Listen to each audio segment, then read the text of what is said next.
E a palavra que Deus tem para os nossos corações nessa manhã, ela tem um título que é O Som da Vida.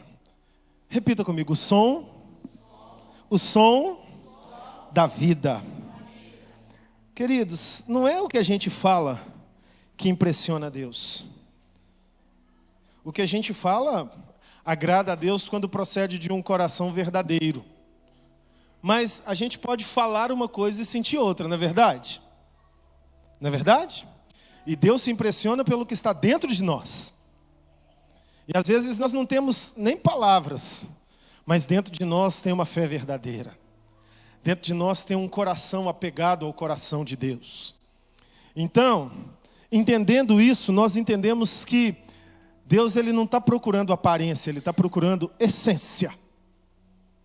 E o som que Deus quer ouvir é o som da sua vida. O som das nossas palavras tem que ser uma consequência disso. Mas nós não podemos inverter os valores. E nessa proposta, Deus quer te direcionar nessa manhã a entender como você vai ajustar o som da sua vida, para que o som da sua vida seja entendido pelo céu. O som, no que se trata de comunicação, ele tem que ser acompanhado de um idioma, não é verdade?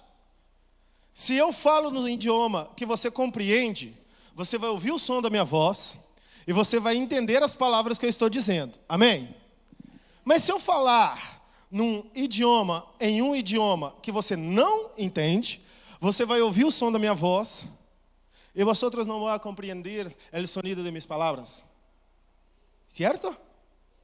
Certo? Alguns entenderam, outros não, porque o espanhol é bem pertinho do português. Mas quando está no inglês, então?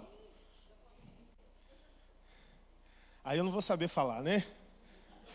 Fala aí para minha frase, Fernando. Você não vai entender o som das minhas palavras.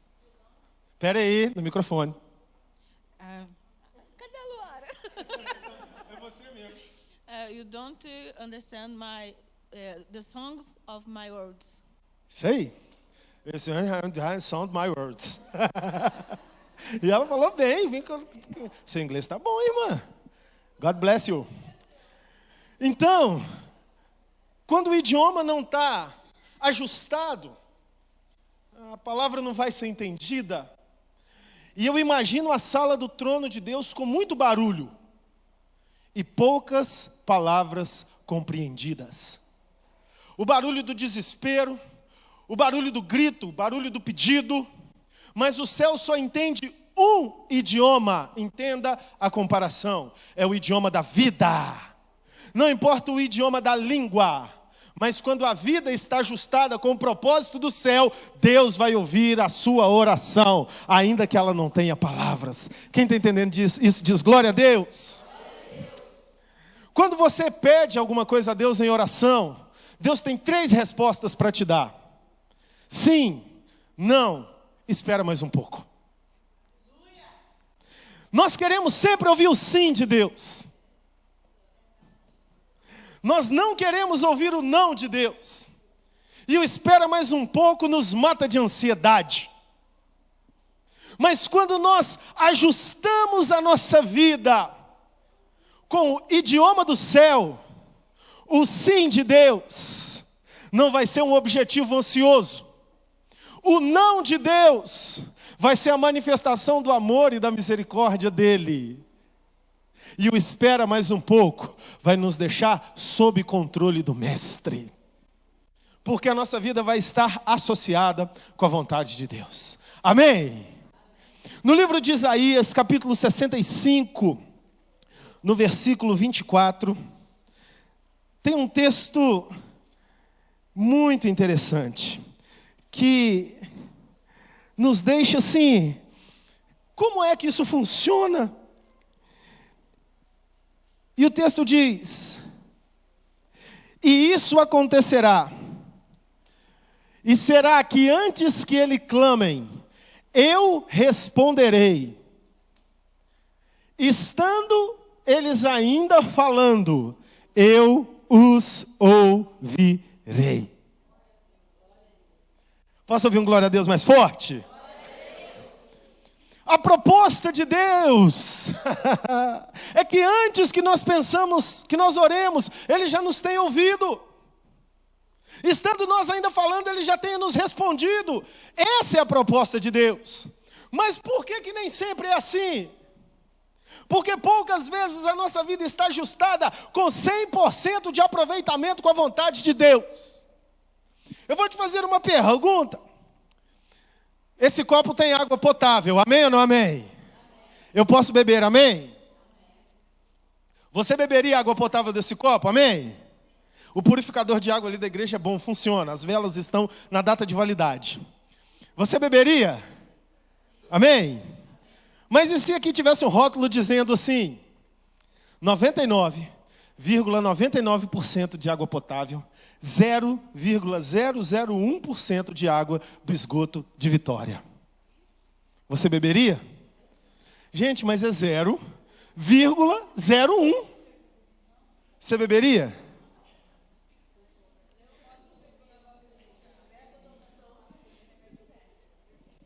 Não, se tivesse só essa opção, você beberia? Tem que ser aproveitamento total. Tem uma coisa aqui em Vitória que me incomoda muito, que é a praia de Camburi. Gente, que praia maravilhosa! Mas ninguém entra. E eu fico, Dani, eu vou entrar nessa praia, vou mergulhar nessas águas. E tem uma plaquinha ali, próprio para nado. Tá a plaquinha, mas ninguém entra. Só que você anda 1,5 km fazendo a caminhada no calçadão, você vê uma outra plaquinha, impróprio para nado. Aí nego olha e fala assim, eu tenho que ficar aqui em cima, né? Vai ser difícil, mas eu vou acostumar.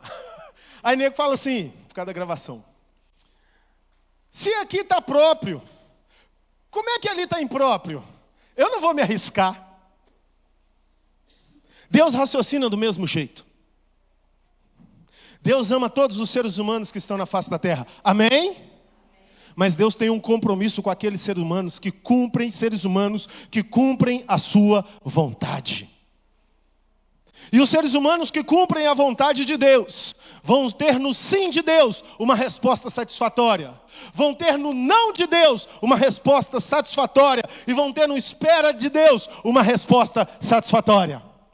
Então toda a resposta de Deus para quem está ajustado com o som do céu e o idioma do céu vai ser uma resposta satisfatória. O problema não está em Deus, o problema está em nossos desajustes com a vontade de Deus. Mas hoje Deus quer dizer para você qual é o caminho para ajustar a sua vida com Ele.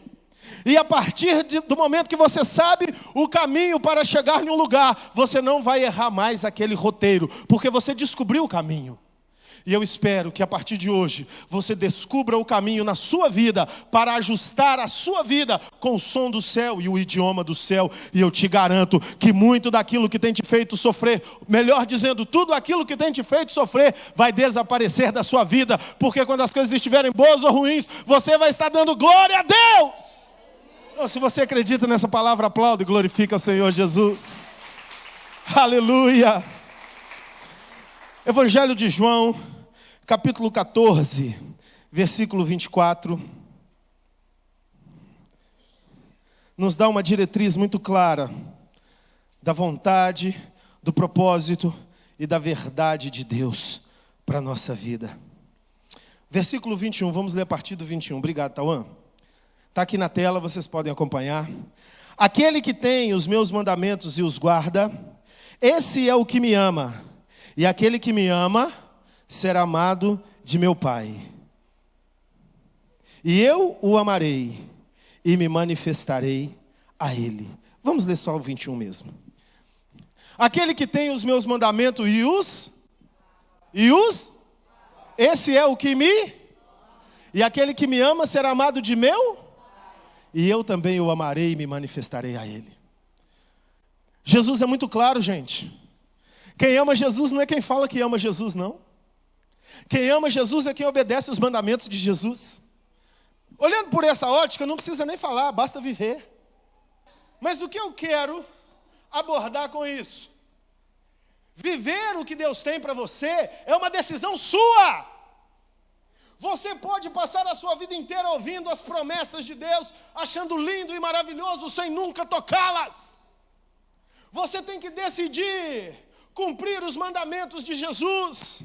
Ama o teu próximo como a ti mesmo, e a Deus sobre todas as coisas. Essa verdade engloba toda a lei e os mandamentos. Quem ama o próximo como a si mesmo, não rouba, não mata, não prostitui, não deseja a mulher do próximo, não deseja as coisas do próximo. Quem ama a Deus sobre todas as coisas não vai negociar com o pecado, vai fazer o que Deus quer que faça.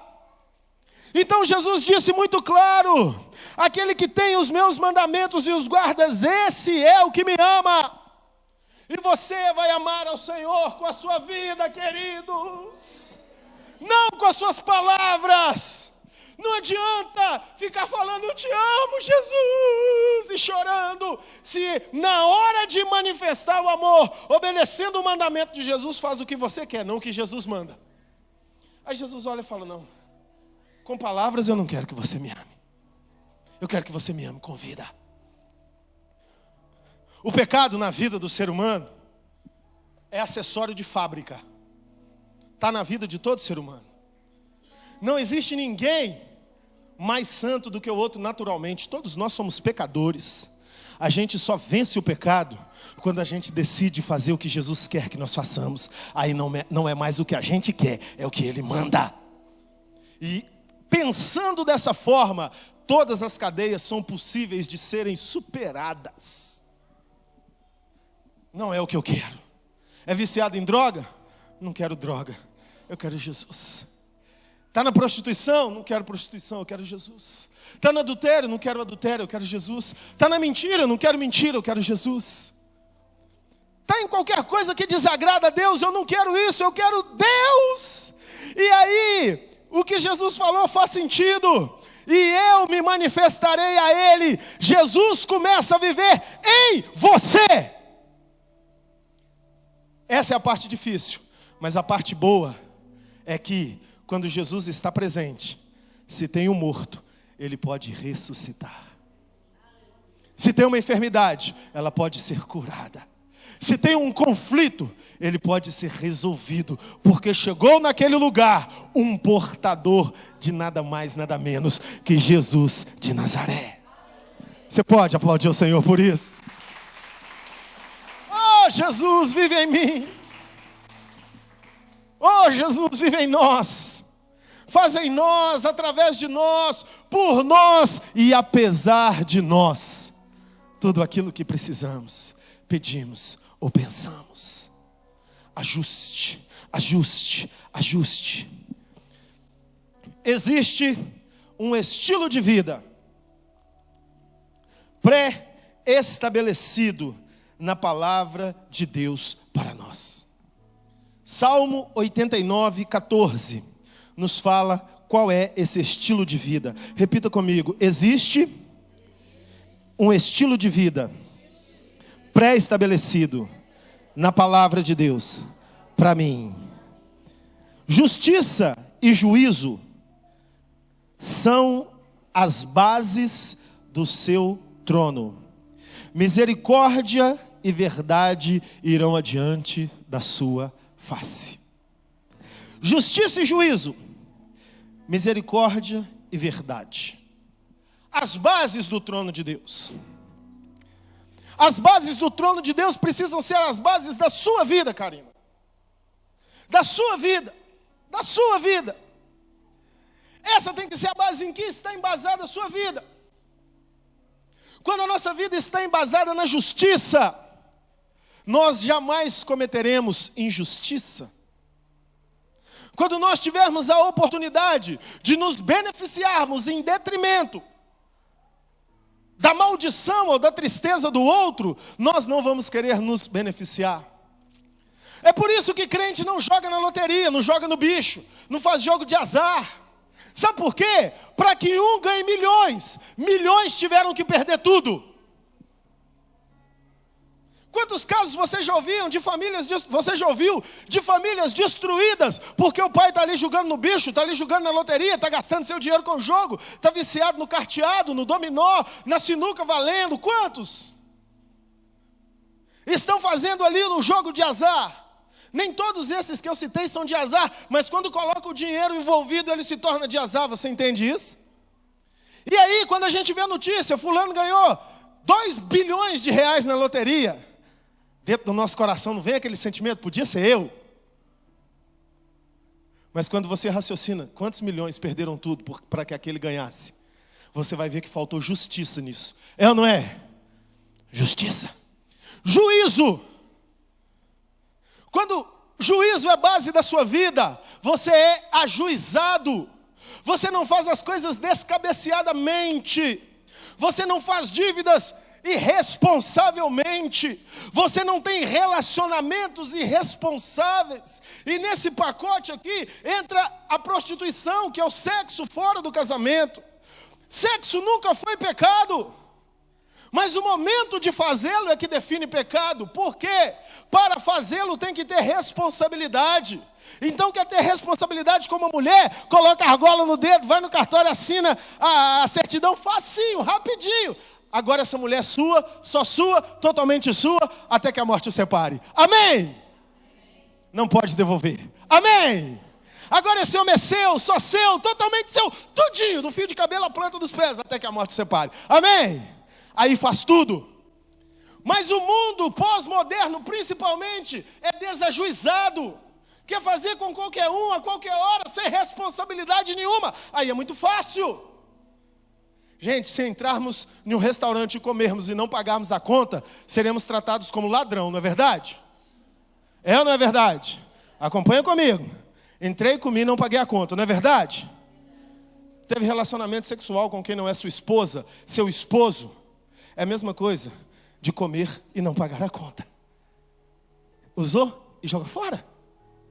Usou na hora que está com dor de cabeça, o papai que vai comprar o remédio. Usou e na hora de aguentar o chulé, é a mamãe ou o irmão que divide o mesmo quarto junto que vai aguentar? Não, é o pacote todo. É tudo ou nada. Amém, pessoal? Quem está entendendo, diga glória a Deus. Não, pode ser mais forte. Misericórdia. A misericórdia é uma grande manifestação de um reconhecimento mútuo. Quando alguém erra comigo e eu não tenho misericórdia, eu vou impor um jugo. Quando alguém erra comigo e eu tenho misericórdia, eu vou tratar entendendo que eu também posso errar. Jesus conta uma parábola de um homem que devia muito para um rei. E o rei perdoou aquele homem de tudo que ele devia. Devia 1000 denários. E quando aquele homem vinha saindo do palácio, ele encontrou com um amigo seu que o devia 10 denários. E ele falou, me paga. Ele falou, não tenho como te pagar. E ele disse, então eu vou na sua casa, vou pegar os seus filhos como escravo, vou tirar as coisas da sua casa e vou te impor 39 chibatadas. E aí Jesus disse, o que deve ser feito com um homem desse? E aí os próprios fariseus disseram, ele tem que ser lançado nas trevas, e onde tem fogo e arder de dentes, e rangir de dentes. E Jesus disse, muito bem, quando o seu irmão pecar contra você, perdoa-lhe até 70 vezes 7. Misericórdia. Obedecer o mandamento de Jesus. Verdade. Quem caminha na verdade não relaciona com mentira.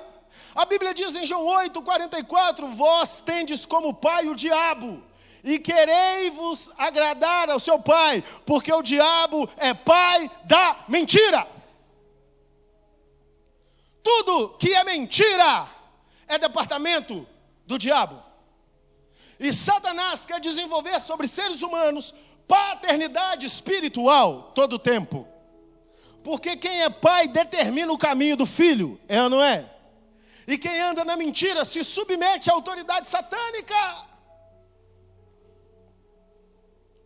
Os princípios e os mandamentos de Deus precisam ser obedecidos. Todos nós sabemos o que nós devemos fazer com a nossa vida e como nós devemos viver. A decisão de fazer isso ou não cabe a cada um de nós. Quer resposta de Deus na sua vida? Quem quer resposta de Deus na sua vida? Diga amém. Ajuste a sua vida com o som do céu. Aprenda a falar o idioma de Deus, que Ele vai ouvir você. Se não, isso não é uma palavra de ameaça. Você não vai passar de um admirador do Evangelho. Eu não quero ser admirador do Evangelho. Eu quero ser portador do Evangelho. eu preciso das respostas de Deus. Eu não preciso de respostas, eu preciso de respostas de Deus. Porque respostas me beneficiam no momento que eu não posso ser beneficiado. Estava hoje conversando com um amigo que um dia teve tudo e perdeu. Mas é muito mais espiritual hoje sem ter tudo que tinha do que eu era tendo tudo que perdeu. E eu disse para ele: esse processo na sua vida é a manifestação da glória de Deus. Porque você era príncipe dos homens nos locais de trabalho, príncipes do cotidiano, nos circuitos religiosos. Você era um brilhante. E se continuasse assim, ia ficar tão soberbo que nem Deus acessaria o seu coração. Mas quando Deus tira tudo, Ele está dizendo para o ser humano que está perdendo: você não é príncipe do mundo nem das pessoas, você é meu príncipe. Não te abandonarei, jamais te deixarei. O não também nos faz bem, igreja. Perder também nos faz bem, nos leva a níveis de maturidade. Mas só o céu tem essas respostas para nós. Porque se não for nas respostas do céu, nós vamos achar que toda perda é maldição. E não é. Jesus disse assim: se a tua mão, se o teu braço direito te faz pecar, arranca o teu braço. Porque é melhor você entrar no céu sem um dos braços do que com os dois braços ir para o inferno. Uma vez uma pessoa veio muito irritada falar comigo assim: eu estou com raiva de você, porque eu tinha confrontado o pecado daquela pessoa. Eu tinha falado: está errado, você não pode fazer isso. Fazendo assim você não está agradando a Deus. E aquela pessoa ficou irritada, me disse: eu estou com raiva de você. E eu disse: muito bem, eu prefiro que você vá com raiva de mim para o céu do que para o inferno, me amando profundamente. A verdade do Evangelho não pode ser negociada, queridos. Nós não precisamos de respostas, Rafael. Nós precisamos de resposta de Deus. E as respostas de Deus, por vezes são sim, por vezes são não, por vezes são espera. Isso me faz entender que a obediência é o segredo do amor e da presença de Deus. Quem concorda, fala um amém bem forte. Aqui no livro de 1 Samuel, capítulo 15, versículos 22 e 23, tem um episódio. Então, que presença de Deus que está vindo desse som aí, varão. Glória a Deus. Aleluia. Eu estou aqui, eu sou teclado, cada nota que o teclado dá, me dá vontade de... Aleluia. Diga aleluia, queridos. Quem está sentindo a presença de Deus, aplauda o Senhor. Aleluia. A gente tem que manifestar a presença dEle. Não dá para sentir esse negócio e ficar quieto. 1 Samuel 15, 22 e 23. Está na tela? Aleluia. Quando eles olham para baixo para o teclado é porque não está. Quando está na tela eles ficam me olhando assim. Com aquele olhão verde do Tauan ali, eu entendo o sinal de longe.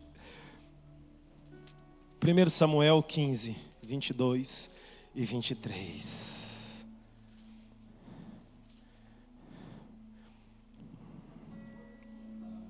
E Samuel disse: tem porventura o Senhor tanto prazer em holocaustos e sacrifícios, como que se obedeça a palavra do Senhor? Eis que o obedecer é melhor do que sacrificar, e o atender melhor é do que a gordura de carneiros. 23. Porque a rebelião, ou a rebeldia, é como o pecado de feitiçaria, e a obstinação é como iniquidade de idolatria. Porquanto tu rejeitastes a palavra do Senhor, Ele também te rejeitou a ti, para que não sejas rei. Forte esse texto, não é, queridos? Às vezes nós queremos dar ofertas maravilhosas ao Senhor, sacrifícios, mas o que o Senhor quer é que nós obedeçamos. Sabe por quê? Ele sabe que a obediência é o maior sacrifício. É abrir mão da sua vontade em detrimento da vontade de Deus. Esse é o caminho da santidade. Agora, o contrário a isso, abrir mão da vontade de Deus em detrimento da sua vontade própria, é feitiçaria. E o original da palavra é esse mesmo. Feitiçaria são atitudes que impõem um desejo particular em voga, ou em evidência, ou em prática. Por que as pessoas fazem feitiços e macumbas e coisas satânicas para conseguir o que querem? É ou não é? É ou não é? Ah, eu quero ficar rico. Vai lá e mandinga, boca do sapo, vela não sei o quê, encruzilhado não sei o quê. Ah, eu quero que fulano morra. Vai lá e faz uma macumba para fulano. Ah, eu quero tal mulher. Vai lá e faz um negócio para ter a mulher. É ou não é assim que funciona? Tudo para conseguir realizar aquilo que quer. E Satanás quer que eu e você vivamos fazendo o que nós queremos. Então, quando eu não obedeço, a palavra de Deus me diz que eu estou sintonizado com um pensamento satânico, que é a feitiçaria. Quem está entendendo diz, eu estou entendendo. Isso é muito sério, queridos. E a obstinação é como idolatria. O que é a obstinação? Eu vou fazer isso, é do jeito que eu quero, e ninguém muda a minha decisão, e nem Deus fala comigo, porque é assim que vai ser feito. Isso é ser obstinado. Quando o nosso coração tem que perguntar sempre para Deus, Senhor, é a sua vontade que eu faça isso? Um coração temeroso, ele percebe os sinais de Deus, aonde ninguém mais percebe. Humildade é a estrada que nos leva à obediência. Mesmo se a vida estiver difícil e pressão sobre os nossos ombros, não devemos fugir do alvo, mas permanecer nas bases do trono de Deus. Justiça, juízo, misericórdia, verdade. Assim fugiremos da rebeldia, que é feitiçaria, que é obstinação. E assim viveremos a obediência ao Senhor. Porque Romanos 8:28 diz: todas e não algumas coisas cooperam para o bem daqueles que amam a Deus. E como entender que o mal é o bem, ou coopera para o bem? Quando decidimos viver em submissão à voz do Senhor. Se a pressão está sobre mim, mente, negocia, manipula, peca. Mostra que você é crente, mas não é bobo, não. Coloca do jeito que você quer. Faz aquilo que você deseja. Isso nos leva à rebeldia contra os propósitos de Deus. Mas quando falamos, Senhor, qual é a tua vontade para a minha vida? Às vezes a vontade de Deus para a sua vida pode ser contrária à sua vontade. E você se submete, Senhor, não mais o que eu quero, mas o que tu queres. Porque nós, como disse Paulo aos Gálatas, já morremos e a nossa vida está escondida em Cristo. Quando a gente começa a viver assim, pessoal, nós começamos a experimentar o sobrenatural com requinte de natural. Já conversou com uma pessoa de fé e já viu como ela fala de milagres com a maior naturalidade? Ah, eu estava orando, o paralítico andou.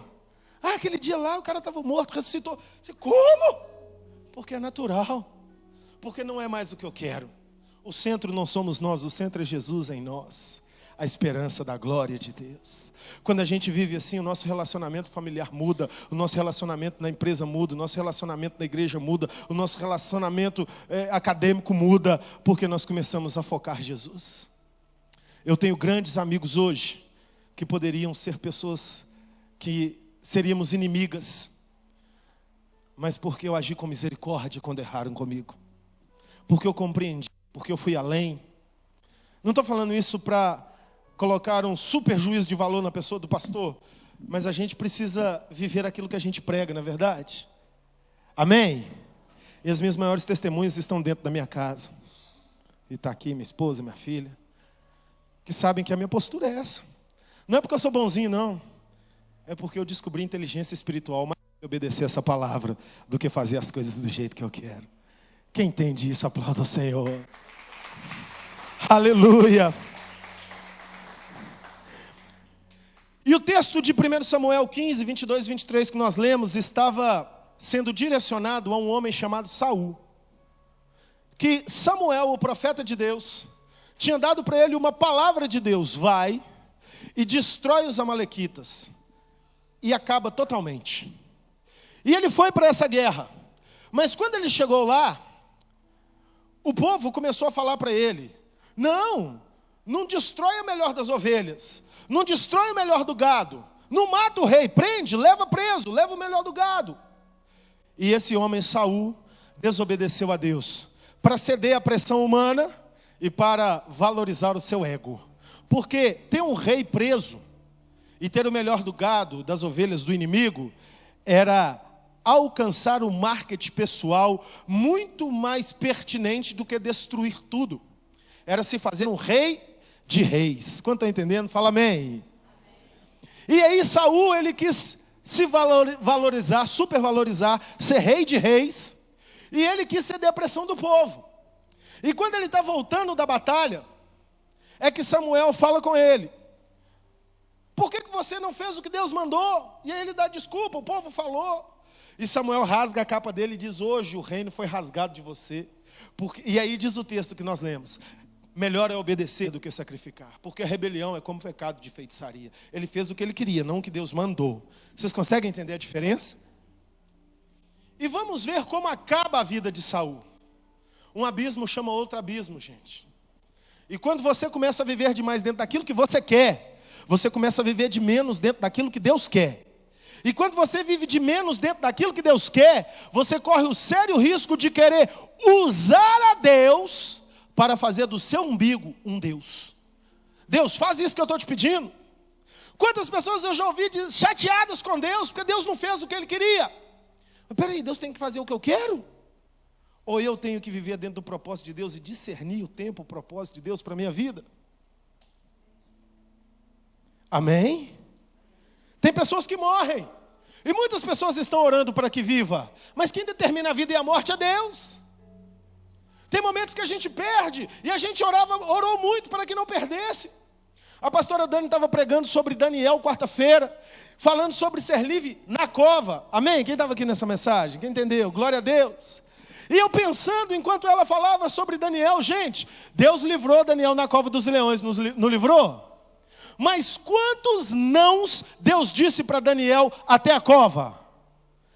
Será que Daniel não pediu a Deus para que os babilônios não invadissem Jerusalém?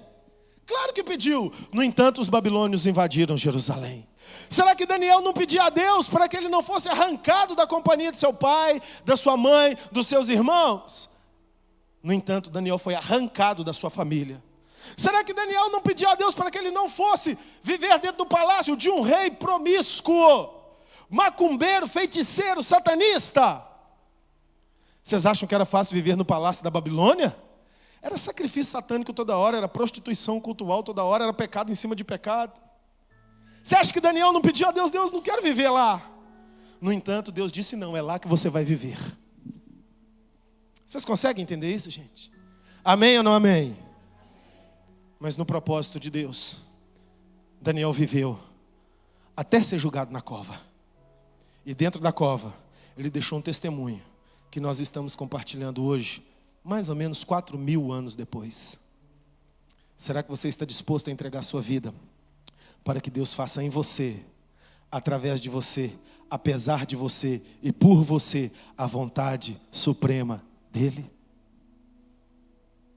Essa é a resposta que sintoniza o som da sua vida com o volume do céu e com o idioma que é falado no céu. E aqui eu estou chegando no ponto alto da nossa mensagem e te dizendo que o caminho para ouvir de Deus o que nós lemos no começo: quando estiverem orando, eu os ouvirei, e antes que terminem de falar, eu os responderei. O caminho para chegar nisso é o caminho de viver dentro da vontade de Deus na sua palavra, para a nossa vida. Quem está compreendendo, dê um glória a Deus e aplauda o Senhor. Aleluia, recebe, Senhor. E eu quero ler para vocês aqui o episódio que aconteceu nos momentos antes da morte de Saul. Um rei que ouvia Deus. Começou ouvindo Deus. Está lá em 2 Samuel, capítulo 28. Aí, Tauan, vamos ler os versículos 6 e 7, depois o 11, depois o 14 e o 15, depois o 19 e 20. Então você fica aberto aí no 28, 6 e 7, e nós vamos ler esses versículos saltando para que tenhamos o entendimento da história. Qual é o pano de fundo da história? Saul está nos últimos momentos da sua vida, está perguntando para Deus se ele vai contra determinados inimigos.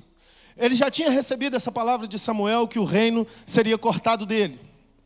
E naquela época, os sacerdotes, eles ouviam Deus através de Urim e Tumim, que eram duas pedras que Deus tinha ensinado a Moisés para que fossem julgadas. E quando saía tal, a resposta era para vai. E quando saía tal, a resposta era para não vai. E Saul estava querendo ouvir Deus. Ele estava orando desesperadamente, perguntando: Deus, o que eu faço? Mas Deus não respondia. Por que Deus não respondia? Porque a vida dele não estava sintonizada com o céu. Vocês estão entendendo isso? A vida dele estava em desobediência. Ele não queria fazer o que Deus mandava. Ele queria fazer o que ele queria fazer e usar Deus para responder, respaldar e abençoar ele quando ele quisesse. Não parece um ser humano do século 21? Parece ou não parece, gente? Sejam sinceros, parece ou não parece? Eu já ouvi perguntas: ô pastor, não dá para ter Jesus e a cerveja não? Pô, só uma cervejinha de vez em quando. Não dá para ter Jesus e aquela prostituiçãozinha de vez em quando, é ser humano, precisa extravasar. Eu digo: não, ou um ou outro. Ele vai te chamar, sempre. Mas respaldar e estar na sua vida, só quando você fizer o que ele quer. Finish. E aí eu deixo a pessoa no aperto dela. Não dá para negociar.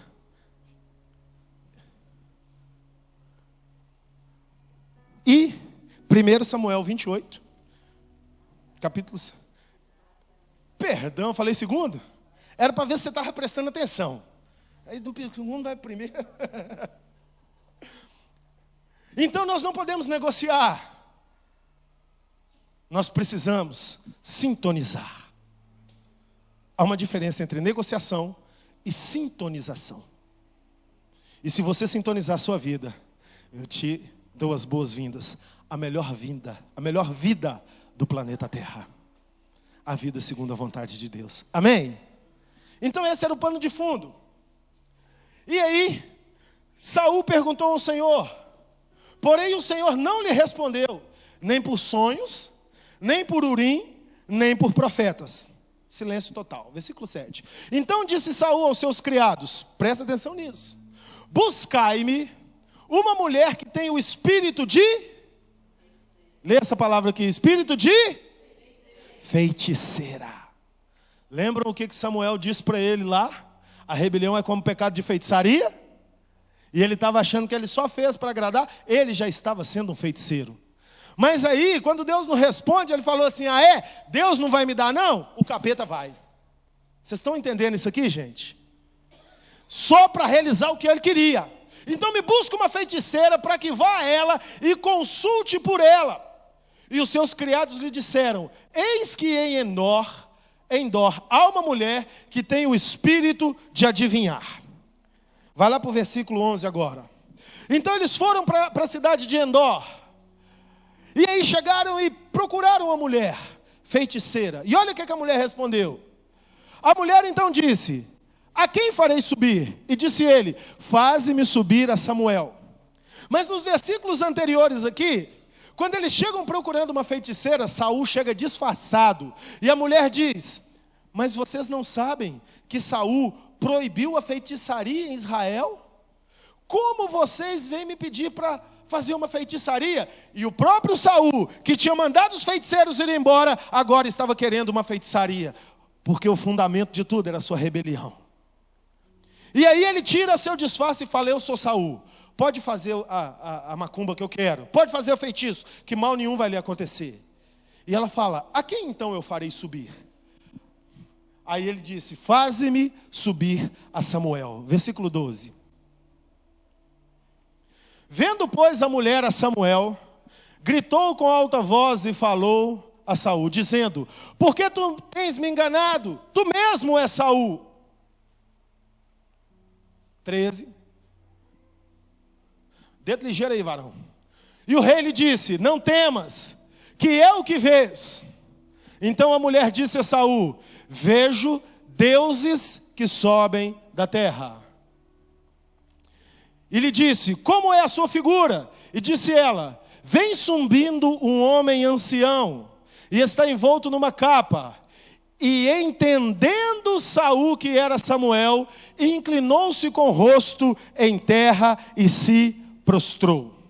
Versículo 15. Samuel disse a Saul, deixa parado aqui. A Bíblia sempre foi muito clara. Ao homem está disposto a morrer uma só vez, vindo depois disso o juízo. Há um grande abismo que nos separa daqueles que já morreram. Na cultura hebraica, então, isso é muito forte, evidente, é uma educação entre eles. E aí o rei, sabendo disso tudo, mas querendo ouvir a Deus e os profetas calados, ele diz, faz um feitiço para que o profeta suba e fale comigo. Ele está dizendo para Deus, Deus, eu não estou nem aí para o que o Senhor fala. Eu quero ouvir a sua voz através de um profeta, mesmo que eu tenha que tirar ele do inferno. Vocês conseguem entender isso, gente? Qual é o fundamento disso? Viver como eu quero viver. Sair do caminho da obediência. E aí ele fala, quem você está vendo? E ela diz, eu estou vendo um homem envolto numa capa. Uma figura espiritual. E quem entrou nesse circuito? Satanás. É lógico. Ele sabia de tudo. Feitiçaria é o lugar, é o ambiente dele. E quando Saul entende que era Samuel, porque quando nós não queremos obedecer a Deus, nós entendemos do jeito que a gente quer a palavra de Deus. A gente manipula a palavra de Deus para que ela corrobore com nossa vontade soberba de realizar aquilo que queremos. Isso é negócio. Sintonia, não. E aí quando ele falando com aquele demônio, e o demônio se fazendo parecer que é o profeta, e o rei, maluco, obstinado, soberbo, fora da vontade de Deus, começa a conversar com o profeta, a profecia vem para matar. Gente, a palavra de Deus é boa, perfeita e agradável. Ainda que Deus seja duro com você, Ele vai gerar em você um sentimento de alegria. Amém? Samuel disse a Saul, por que me inquietaste, fazendo-me subir? Ei, o céu não está embaixo, o céu está em cima. Quem está com Deus não sobe, desce. Quem vai para Deus é que sobe. Amém ou não amém? Então disse Saul, muito angustiado estou, porque os filisteus guerreiam contra mim. E Deus se tem desviado de mim, e não me responde mais. Olha lá, não me responde mais. Nem pelo ministério dos profetas, nem pelos sonhos. Por isso te chamei a ti, para que me faça saber o que eu vou fazer. 16. Então disse Samuel, por que pois me perguntas a mim, visto que o Senhor te tem desamparado, e se tem feito teu inimigo? Porque o Senhor tem feito para contigo, como pela minha boca te disse, e o Senhor tem rasgado o reino da tua mão, e o tem dado ao teu próximo, a Davi. Como tu não destes ouvidos à voz do Senhor, e não executaste o fervor da sua ira contra Amaleque, por isso o Senhor te fez isso hoje. E o Senhor entregará também Israel contigo na mão dos filisteus, e amanhã tu e teus filhos estareis comigo, e o arraial de Israel o Senhor entregará na mão dos filisteus. E imediatamente Saul caiu estendido por terra, e grandemente temeu por causa daquelas palavras de Samuel, e não houve força nele, porque não tinha comido pão todo aquele dia e toda aquela noite. Saul aqui entra numa grave depressão, porque ele ouve da boca de um demônio, transvestido em um profeta, que Deus iria acabar com ele. A Bíblia diz no livro de Tiago, que o verdadeiro amor lança fora todo medo.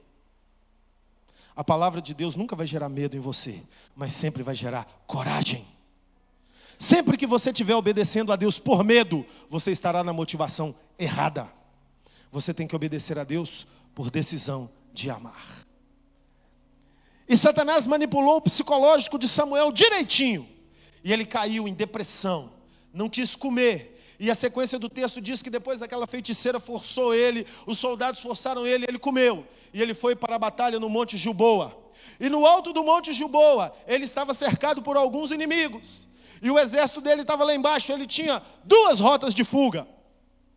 Mas ele pegou a sua espada, entregou na mão do seu escudeiro e falou com ele, me mata. Sabe por que ele fez isso? Porque a voz do inferno já estava na cabeça dele. Quando nós somos obstinados para fazer apenas o que queremos, Satanás entra na nossa mente com espírito de morte. É daí que nasce a famosa depressão.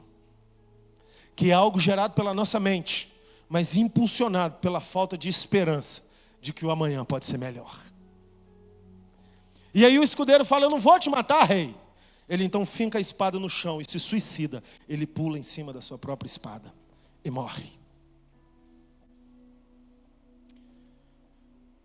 Eu tenho certeza que se Saul ficasse quieto: Senhor, o Senhor não quer falar comigo, então essa resposta é para eu esperar. Enquanto ele estivesse esperando, ele estaria sendo transformado por dentro. Porque o silêncio de Deus nos transforma. É ou não é verdade? E eu tenho certeza que Davi até assumiria o reino, mas ele honraria Saul. Sabe por quê? Ele fez isso pelo neto de Saul, chamado Mefibosete. Ele não faria por Saul? Mas Saul preferiu o suicídio, a morte devastadora, porque não quis obedecer ao Senhor. Aquele que tem os meus mandamentos e os guarda, esse é o que me ama. Enquanto estiverem orando, eu os responderei. Todas as coisas cooperam para o bem daqueles que amam a Deus. A tragédia faz parte da vida daqueles que perderam o propósito de Deus na sua vida. Porque naqueles que estão dentro do propósito de Deus, a tragédia é só um degrau para um nível mais alto. Ela é tragédia só nos olhos dos carnais, porque dos espirituais, ela é a manifestação da glória de Deus. Eu quero terminar essa mensagem contando a história de Edmund Hillary, que foi um inglês, o primeiro a escalar o Monte Everest. E coincidiu que o dia que ele escalou o Monte Everest foi o dia da coroação da Rainha Elizabeth, muitos anos atrás. E a Rainha Elizabeth, no dia que estava sendo coroada, fez uma homenagem a Edmund Hillary. E foi assim que a história dele veio à tona. Porque naquele dia, ele foi convidado a falar para toda a nação inglesa. E ele contou uma experiência que ele teve. E ele disse: há um ano atrás eu tentei escalar o Monte Everest e não consegui. Mas, naquele dia, quando eu estava numa entrevista com algumas pessoas, e tinha uma imagem muito grande do Monte Everest, naquele lugar, eu me abracei àquela imagem e gritei bem alto: Everest! Você me venceu esse ano, mas ano que vem eu volto e vencerei você, porque você já cresceu tudo que podia crescer e eu ainda estou em processo de crescimento. Ano que vem eu escalo você. E aí ele contando aquilo, ele disse: hoje eu estou aqui para receber a honra de quem escalou aquele monte. Eu escalei aquele monte esse ano, mas muitos anos eu tentei e não consegui. Mas eu quero repetir para vocês essa frase: o Everest cresceu tudo que ele podia crescer, mas eu sempre estarei em desenvolvimento, porque eu não sou uma pedra, eu sou um ser humano.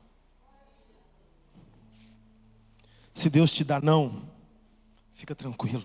Se Deus te manda esperar, fique tranquilo. As montanhas que você tem que escalar já estão todas estabelecidas, mas você vai crescer mais do que elas.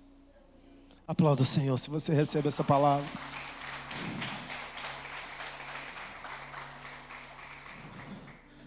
Salmo 40, vamos ler dos versículos 1 ao 5.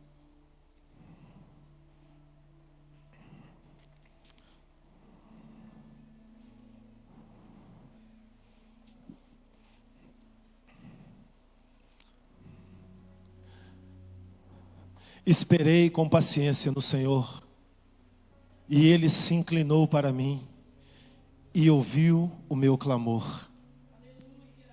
Tirou-me de um lago horrível, de um charco de lodo, pôs os meus pés sobre uma rocha e firmou os meus passos. Aleluia. E pôs um novo cântico em minha boca e um hino ao nosso Deus. Muitos o verão, temerão e confiarão no Senhor.